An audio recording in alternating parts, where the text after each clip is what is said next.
Sardar Patel university અને home science વિભાગ દ્વારા પારંપરિક ખોરાક માટેની લોકોમાં જાગૃતતા વધે તે માટે પારંપરિક ફૂડ ફેસ્ટિવલનું આયોજન કરવામાં આવ્યું હતું।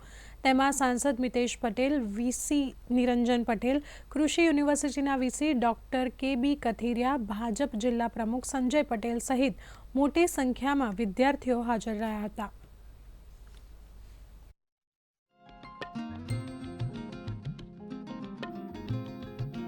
વિકસિત ભારત જ્યારે પ્રધાનમંત્રી નરેન્દ્રભાઈ મોદી સાહેબ યુવાનો સાથે યુવાઓના સહયોગથી જ જ્યારે વિકસિત ભારત બનાવવા જઈ રહ્યા છે ત્યારે ખૂબ મોટું આયોજન કરવામાં આવ્યું છે। દરેકને વિનંતી કરીશ કે આ ફૂડ ફેસ્ટિવલમાં આપ સૌ આવો અને આ સ્ટોલની વિઝિટ કરો અને આપણે બધા જ પરંપરાગત ફૂડ તરફ જઈએ અને આપણા હેલ્થની સાથે હેલ્થ પણ સાચવીએ અને આપણા યુવાઓને પણ આપણે માર્ગદર્શન કરીએ કે પરંપરાગત ફૂડથી આપણું હેલ્થ કેટલું સારું રહે છે અને દેશને વિકસિત બનાવીએ।